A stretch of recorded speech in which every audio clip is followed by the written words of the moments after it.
నమస్తే అండి. ఈరోజు మనము గోధుమ పిండి బెల్లంతో ఒక రుచికరమైనటువంటి స్వీట్ను చేసుకోబోతున్నాం.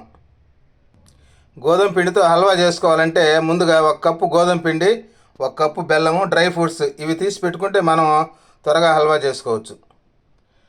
ముందుగా ఒక గిన్నెలో మనం తీసి పెట్టుకున్న 1 కప్పు బెల్లాన్ని వేసుకోవాలి.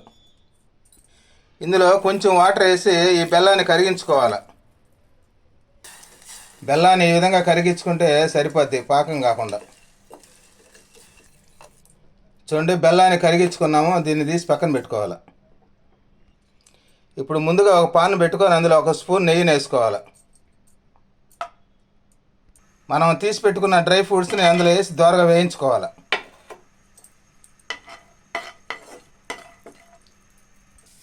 డ్రై ఫ్రూట్స్ దోరగా వేగినాయి. వీటిని 1 కప్పులోకి తీసి పెట్టుకోవాలి.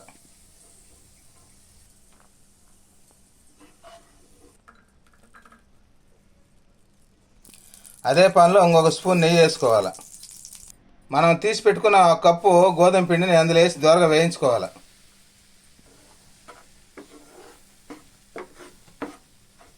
ఈ గోధుమ పిండిలో బాగా నెయ్యి కలిసేలాగా ఆ విధంగా కలుపుకోవాలి.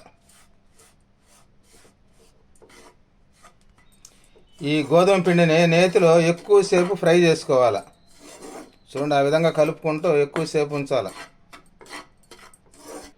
ఈ గోధుమ పిండి మాడిపోకుండా చిన్న మంట పైన ఆ విధంగా కలుపుకుంటూ ఉండాలి.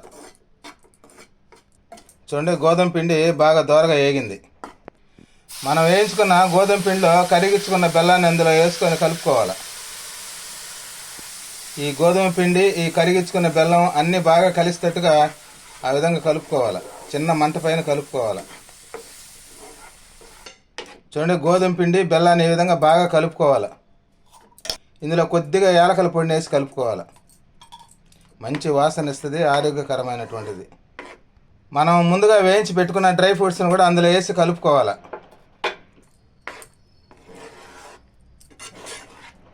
ఇందులో 1 స్పూన్ నెయ్యిని కూడా వేసుకొని కలుపుకోవాలి. గోధుమ పిండితో ఈ విధంగా కొత్తగా హల్వా చేసి పిల్లలకు కానీ పెడితే చాలా ఇష్టంగా తింటారు. చాలా రుచికరంగా కూడా ఉంటుంది. ఈ విధంగా చేసి చూపిస్తుంటాను. నచ్చితే సబ్స్క్రైబ్ చేయండి. చూడండి, హల్వా రెడీ అయిపోయింది. ఇలాంటి దేవునికి ప్రసాదంగా కూడా చేసి పెట్టుకోవచ్చు. దీన్ని తీసి ఒక బౌల్లో పక్కన పెట్టుకోవాలి.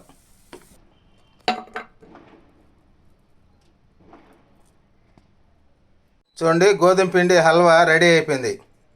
చాలా టేస్టీగా ఉంటుంది, స్వీట్గా ఉంటుంది.